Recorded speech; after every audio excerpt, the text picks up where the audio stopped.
मेरे पति के देहांत के बाद मैं अपने इकलौते बेटे के यहाँ रहती थी। मेरी बहू का एक अलग ही रूप मुझे देखने मिला, साथ ही बेटे का भी। दोनों के मन में क्या है मैं अच्छे से जानती हूँ। वो चाहते हैं कि मैं वृद्धाश्रम चली जाऊँ। उनके जाने के बाद मुझे यह सब देखना और सुनना पड़ेगा, इसका मुझे अंदाज़ा भी नहीं था। पर मैं मन मानकर अपने बेटे और बहू की बातें सुनकर भी यहाँ रहती हूँ, क्योंकि मुझे मेरे पोते और पोती दिखाई देते हैं। उनकी झलक पाकर मुझे सुकून मिलता है।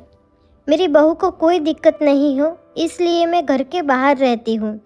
बेटे ने भी थोड़ी मेहरबानी तो कर ही दी है, ऊपर टिन की चादर लगवा दी है। समय समय पर थोड़ा राशन भी दे देता है, तो मैं अपना बनाकर खा लेती हूँ।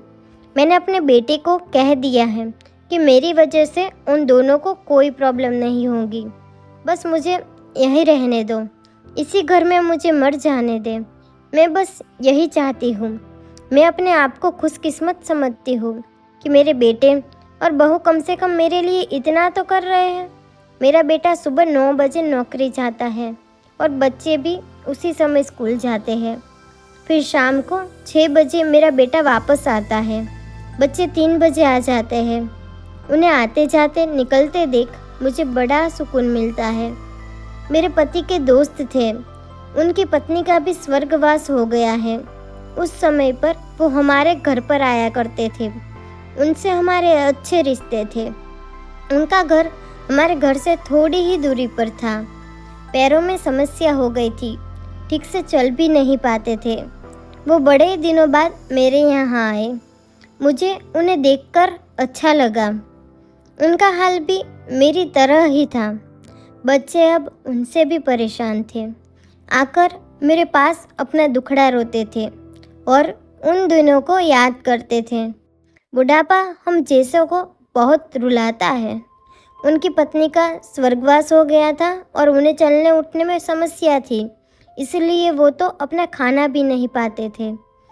मेरे पास आए तो मैं समझ गई कि यह इतनी मुसीबत में चलकर पुराने दोस्तों के यहाँ चाय और खाने की चाह में ही जाते होंगे।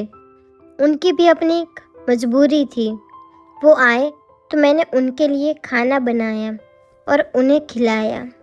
मना कर रहे थे नहीं खाना, लेकिन मुझे पता था कि उनको भूख लगी है। मेरे बहू ने मुझे और उन्हें खाना खाते देख लिया। वो कुछ भी ना बोली। ऐसे ही वो यहाँ 2-3 बार आए। जब भी वो आते मैं उन्हें खाना खिलाती। फिर उनके जाने के बाद जब मेरा बेटा आया तो बहू कहती है कि तुम्हारी माँ कितनी बेशर्म है, पता नहीं किस किस को आजकल बुलाकर खाना खिला रही है। बड़ी मुश्किल से कमाया जाता है और यह लुटाने में लगी है। उनका राशन बंद कर दो कुछ दिन, भूखी रहेगी तो अकल ठिकाने आएगी। मैंने कहा कि मैं अपने हिस्से का उन्हें खिलाती हूँ, तुम्हारे पिता के पुराने मित्र हैं। फिर भी बहू का उल्टा सीधा बोलना शुरू रहा। घर के बाहर रहकर इनको आज़ादी मिल गई है, पता नहीं क्या क्या करती है। बेटा भी बोला कि कुछ दिन भूखा ही रहने दो इन्हें। मुझे मेरे बेटे ने घर के पीछे सीढ़ी के पास ले जाकर बैठा दिया। कहा कि अब यहीं बैठो। मेरे तो अब आंसू भी सूख गए थे। अगले दिन मुझे खाना नहीं मिला। मेरे टिन के उस छोटे से कमरे को बहू ने तोड़ दिया। एक दिन पूरा भूखा रहने के बाद मैंने सोचा कि मैं गलत कर रही हूँ। मुझे अब अपने बेटे के यहाँ नहीं रहना चाहिए और शायद गलती भी मेरी ही है। मेरी ही परवरिश में कोई कमी रही है, तभी तो यह परिणाम आया है। अगली सुबह मैंने अपने बेटे को कहा कि मुझे वृद्धाश्रम छोड़ा। अब मैं तुम दोनों को ज़्यादा परेशान नहीं करना चाहती। बहू ने कहा कि एक दिन भूखी रही तो अकल ठिकाने आ गई ना। बेटे के चेहरे पर भी अजीब सी खुशी थी। जल्दी से तैयार हो गया मुझे छोड़ने के लिए।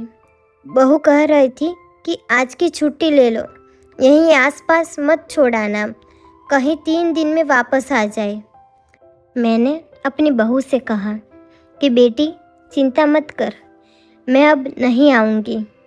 मैंने अपने पोता पोती को गले लगाया। मुझे पता था कि अब मिलना नहीं हो पाएगा। बेटे को भी चाहती थी कि एक बार जी भर के गले लगा लूं, लेकिन वो बोला, चलो चलो जल्दी करो। मैंने बहू को कहा कि बेटी अपना ध्यान रखना। मेरा बेटा मुझे छोड़ आया। वहाँ आकर मैंने देखा कि मेरी तरह कई हैं। थोड़े दिन उदास रहते हैं, फिर सच को स्वीकार कर लेते हैं। मैं अब यहाँ खुश हूँ, कुछ काम भी करती हूँ। मैं चाहती हूँ कि ऐसा कहूँ कि ऐसा किसी के साथ ना हो, लेकिन ऐसा कब किसके साथ हो जाए कोई बता नहीं सकता।